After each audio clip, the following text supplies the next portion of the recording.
Flatland, A Romance of Many Dimensions by Edwin A. Abbott. Part 2. Other Worlds. O brave new worlds that have such people in them. Chapter 13. How I Had a Vision of Lineland. It was the last day but one of the 1999th year of our era, and the first day of the long vacation. Having amused myself till a late hour with my favorite recreation of geometry, I had retired to rest with an unsolved problem in my mind.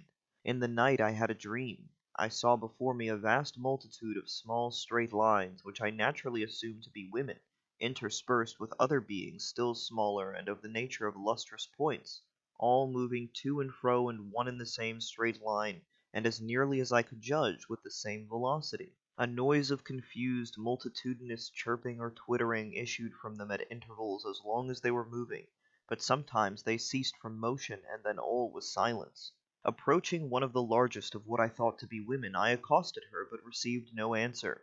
A second and a third appeal on my part were equally ineffectual. Losing patience at what appeared to me intolerable rudeness, I brought my mouth into a position full in front of her mouth so as to intercept her motion, and loudly repeated my question: "Woman, what signifies this concourse, and this strange and confused chirping, and this monotonous motion to and fro in one and the same straight line?" "I am no woman," replied the small line. "I am the monarch of the world. But thou, whence intrudest thou into my realm of Lineland?" Receiving this abrupt reply, I begged pardon if I had in any way startled or molested his royal highness, and describing myself as a stranger, I besought the king to give me some account of his dominions. But I had the greatest possible difficulty in obtaining any information on points that really interested me, for the monarch could not refrain from constantly assuming that whatever was familiar to him must also be known to me. However, by persevering questions, I elicited the following facts. It seemed that this poor ignorant monarch, as he called himself, was persuaded that the straight line which he called his kingdom, and in which he passed his existence, constituted the whole of the world, and indeed the whole of space. Not being able either to move or to see save in his straight line, he had no conception of anything out of it. Though he had heard my voice when I first addressed him, the sounds had come to him in a manner so contrary to his experience that he had made no answer. Seeing no man, as he expressed it, and hearing a voice as it were from my own intestines. Until the moment when I placed my mouth in his world, he had neither seen me nor heard anything except confused sounds beating against what I called his side, but what he called his inside or stomach. Nor had he even now the least conception of the region for which I had come. Outside his world, or line, all was a blank to him. Nay, not even a blank, for a blank implies space. Say, rather, all was non-existent. His subjects, of whom the small lines were men and the points women, were all alike confined in motion and eyesight to a single straight line, which was their world. It need scarcely be added that the whole of their horizon was limited to a point, nor would anyone ever see anything but a point. Man, woman, child, thing, each was a point to the eye of a Linelander. Only by the sound of the voice could sex or age be distinguished.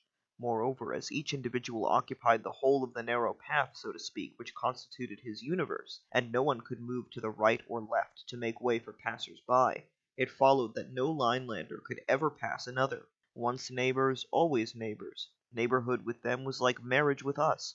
Neighbors remained neighbors till death did them part. Such a life, with all vision limited to a point, and all motion to a straight line, seemed to me inexpressibly dreary, and I was surprised to note the vivacity and cheerfulness of the king. Wondering whether it was possible amid circumstances so unfavorable to domestic relations to enjoy the pleasures of conjugal union, I hesitated for some time to question his royal highness on so delicate a subject, but at last I plunged into it by abruptly inquiring as to the health of his family. "My wives and children," he replied, "are well and happy." Staggered at this answer, for in the immediate proximity of the monarch, as I had noted in my dream before I entered Lineland, there were none but men, I ventured to reply: "Pardon me, but I cannot imagine how your royal highness can at any time either see or approach their majesties when there are at least half a dozen intervening individuals, whom you can neither see through nor pass by.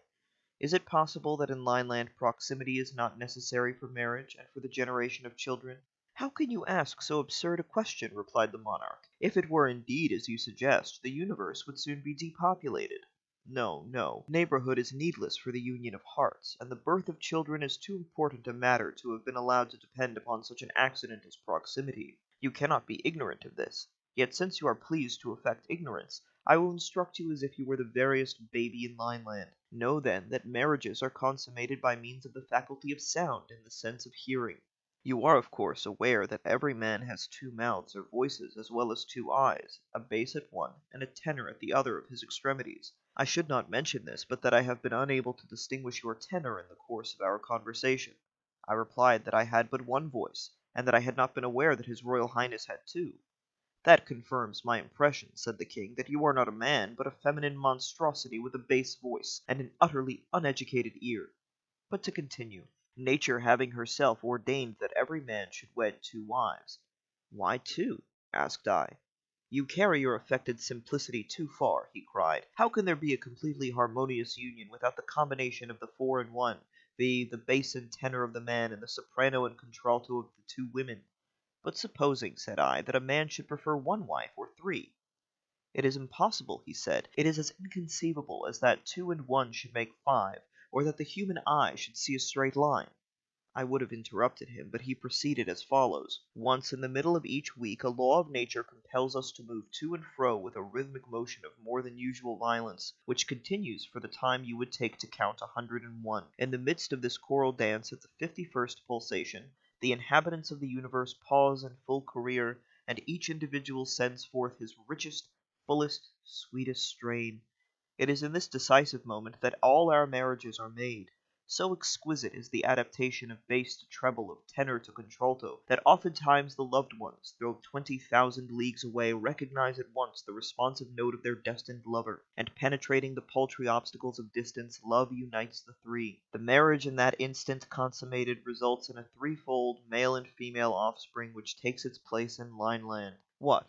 Always threefold? Said I. Must one wife then always have twins? Bass-voiced monstrosity. Yes, replied the king. How else could the balance of the sexes be maintained, if two girls were not born for every boy? Would you ignore the very alphabet of nature? He ceased, speechless for fury, and some time elapsed before I could induce him to resume his narrative. You will not, of course, suppose that every bachelor among us finds his mates at the first wooing in this universal marriage chorus. On the contrary, the process is by most of us many times repeated. Few are the hearts whose happy lot it is at once to recognize in each other's voices the partner intended for them by Providence, and to fly into a reciprocal and perfectly harmonious embrace. With most of us the courtship is of long duration. The wooer's voices may perhaps accord with one of the future wives, but not with both, or not at first with either, or the soprano and contralto may not quite harmonize. In such cases nature has provided that every weekly chorus shall bring the three lovers into closer harmony. Each trial of voice, each fresh discovery of discord almost imperceptibly induces the less perfect to modify his or her vocal utterance so as to approximate to the more perfect. And after many trials and many approximations the result is at last achieved.